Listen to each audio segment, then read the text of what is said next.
Welcome back. Pakistan کے نامور سفارتکار سردار مسعود خان ہمارے ساتھ ہیں. سر آپ کا بہت شکریہ، آپ ہمیں جوائن کر رہے ہیں. کویت اور پاکستان کے درمیان ایک دفاعی تعاون کا معاہدہ طے پایا تھا جون 2023 میں. اس کو اب انہوں نے آفیشلی نوٹیفائی کر دیا، شاہی فرمان جاری ہوا ہے جس کے تحت اس معاہدے کی عملی شکل جو ہے وہ ہو گئی، اور ان کے وزیر خارجہ بھی 28 اور 29 تاریخ کو پاکستان آ رہے ہیں. ٹریننگ شامل ہے، انٹیلیجنس شیئرنگ ہے، لاجسٹیکل سپورٹ ہے، اس کے علاوہ دیگر جو تحقیقاتی عمل ہے اس کے اندر تعاون ہے. تو سر ایک سٹیج وہ تھی کہ کویت پاکستان کو ویزے دینے سے بھی گریز کر رہا تھا. بڑے عجیب و غریب تعلقات کی نوعیت تھی، حالانکہ ہمارے ماضی میں بہت اچھے تعلقات تھے، لیکن اب ریسنٹ ایئرز کے اندر پاکستانیوں کو وہ ویزا بھی ایشو نہیں تھے کرتے. اور اب انہوں نے دفاعی تعاون کا ایک بڑا لمبا چوڑا اچھا معاہدہ ہے جس کی توثیق کر دی ہے. آپ کا اس کے اوپر تجزیہ کیا ہے؟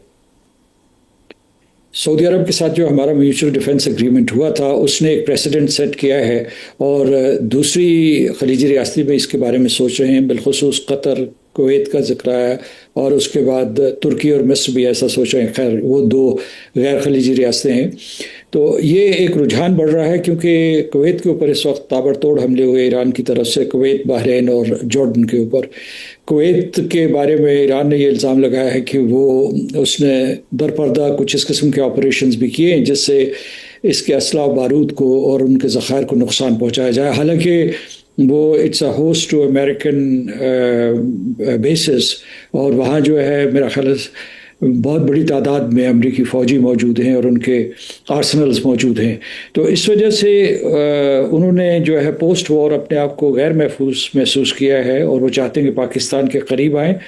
بہت سی خلیجی ریاستوں کی یہ خواہش ہے، لیکن ان کی جو آپس باہمی اختلافات ہیں اس کی وجہ سے شاید وہ پورے کے پورے ایک گروپ کے طور پر نہ شامل ہو سکے. بالخصوص میں ذکر کروں گا یو اے ای کا، کیونکہ اس کا اسرائیل کی طرف بہت رجحان ہے اور اس کے سعودی عرب کے ساتھ اختلافات ہیں. لیکن کویت اور سعودی عرب کے اچھے تعلقات ہیں، اور وہ ہمارے لیے یہ خوش آئند ہے کہ نہ صرف جو ہے ہمارے اس میں جو اسٹریٹجک تعلقات کویت سے مضبوط ہوں گے، بلکہ جیسا کہ آپ نے کہا کہ معاشی دروازے بھی کھلیں گے، اور خاص طور سے جو ہمارے وہاں لوگ کام کرتے ہیں ان کے لیے دروازے کھلیں گے جو بند کر دیے گئے تھے.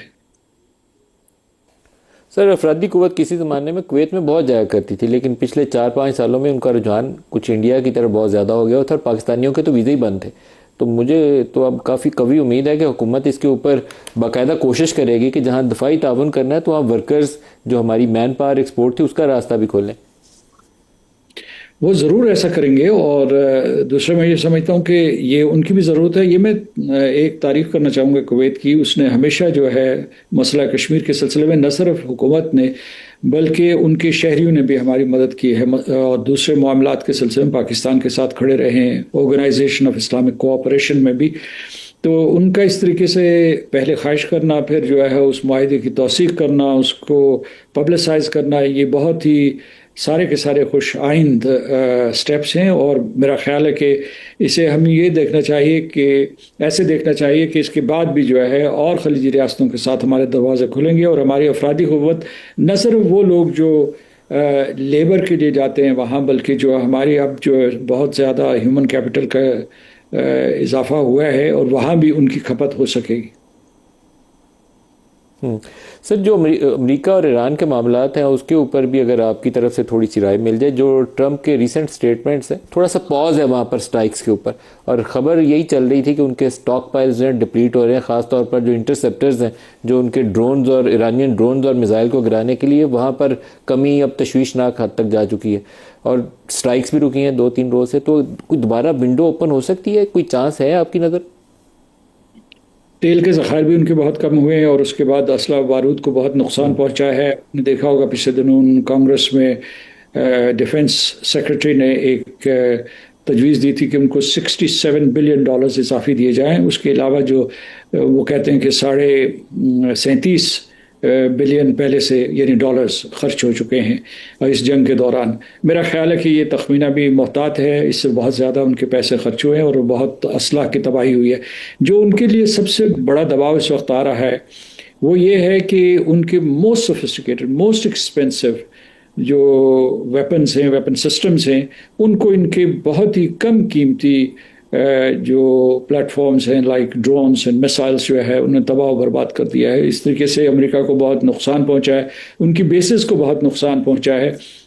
اور دوسرے یہ ہے کہ سینٹ کام کا یہ تجزیہ ہے، بریڈ کوپر جو ان کے سربراہ ہیں، ان کا یہ تجزیہ ہے کہ جو اہداف آپ نے حاصل کرنے تھے ان کے جو ایران کے ساحلی علاقوں میں بمباری کے ذریعے، وہ آپ حاصل کر چکے ہیں، اس سے آگے بمباری نہیں کرنی چاہیے، اسی وجہ سے ایک پاز آیا ہے۔ دوسرا یہ ہے کہ متوازی سطح پہ عمان اور ایران کی جو ہے ایک پروسیس چل رہی ہے کہ آبنہ ہرموز کو 3 حصوں میں تقسیم کر دیا جائے، ایک انٹرنیشنل راہداری، ایک شمال کی طرف ایران کے ساتھ جڑی ہوئی جو اسٹریٹ ہے اس کی راہداری، اور ایک عمان سے متصل راہداری۔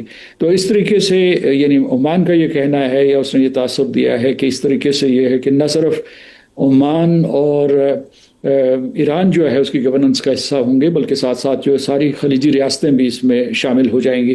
اس کی تھوڑی سی کوئی جو ہے ایک نظیر یا پریسیڈنٹ جو ہے وہ اسٹریٹ آف ملکہ میں ملتا ہے، وہاں کچھ چارج کیا جاتا ہے، not toll tax as such, یا ٹول سسٹم نہیں، ٹول بوتھ نہیں ہے، لیکن وہاں یہ ہے کہ فرض کیجئے کہ انوائرمنٹل پروٹیکشن کے لیے یا فریڈم آف نیویگیشن کو انشور کرنے کے لیے اس کے لیے کچھ فیس چارج کی جاتی ہیں۔ تو یہ ایک راستہ ہے۔ امریکہ پر امید ہوگا کہ اگر یہ ہو جائے تو اس سے اسے جنگ ختم کرنے کا ایک جواز مل جائے گا، یا اس کے جو جنگ بندی ہے اس کو طوالت دینے کے لیے اسے جو ہے ایک بنیاد مل جائے گی۔ اس کے علاوہ یہ کہ ایران کی طرف سے مطالبہ آیا ہے آج ہی کہ اگر بفرض محال، انہوں نے ابھی کمٹ نہیں کیا، کہ اگر یہ فارمولہ طے ہو جاتا ہے یعنی خلیجی ریاستوں اور ایران کے درمیان، تو پھر وہ چاہیں گے کہ امریکہ اپنا بحری محاصرہ فی الفور ختم کرے۔ تو آثار یہ ہیں کہ جنگ ختم کرنا چاہتا ہے، ایران بھی ختم کرنا چاہتا ہے، امریکہ بھی ختم کرنا چاہتا ہے، پاکستان اور قطر کی یہ کوشش ہے کہ دوبارہ یہ مذاکرات کی طرف لوٹیں۔ اس کی تھوڑی سی کوئی جو ہے ایک نظیر یا پریسیڈنٹ جو ہے وہ اسٹریٹ آف ملکہ میں ملتا ہے، وہاں کچھ چارج کیا جاتا ہے، not toll tax as such, یا ٹول سسٹم نہیں، ٹول بوتھ نہیں ہے، لیکن وہاں یہ ہے کہ فرض کیجئے کہ انوائرمنٹل پروٹیکشن کے لیے یا فریڈم آف نیویگیشن کو انشور کرنے کے لیے اس کے لیے کچھ فیس چارج کی جاتی ہیں۔ تو یہ ایک راستہ ہے۔ امریکہ پر امید ہوگا کہ اگر یہ ہو جائے تو اس سے اسے جنگ ختم کرنے کا ایک جواز مل جائے گا، یا اس کے جو جنگ بندی ہے اس کو طوالت دینے کے لیے اسے جو ہے ایک بنیاد مل جائے گی۔ اس کے علاوہ یہ کہ ایران کی طرف سے مطالبہ آیا ہے آج ہی کہ اگر بفرض محال، انہوں نے ابھی کمٹ نہیں کیا، کہ اگر یہ فارمولہ طے ہو جاتا ہے یعنی خلیجی ریاستوں اور ایران کے درمیان، تو پھر وہ چاہیں گے کہ امریکہ اپنا بحری محاصرہ فی الفور ختم کرے۔ تو آثار یہ ہیں کہ جنگ ختم کرنا چاہتا ہے، ایران بھی ختم کرنا چاہتا ہے، امریکہ بھی ختم کرنا چاہتا ہے، پاکستان اور قطر کی یہ کوشش ہے کہ دوبارہ یہ مذاکرات کی طرف لوٹیں اور مفاہمتی یادداشت کو پھر سے بنیاد۔ سردار مسعود خان صاحب، بہت شکریہ، آپ نے ہمیں اجازت دی دیجیے۔ اللہ حافظ۔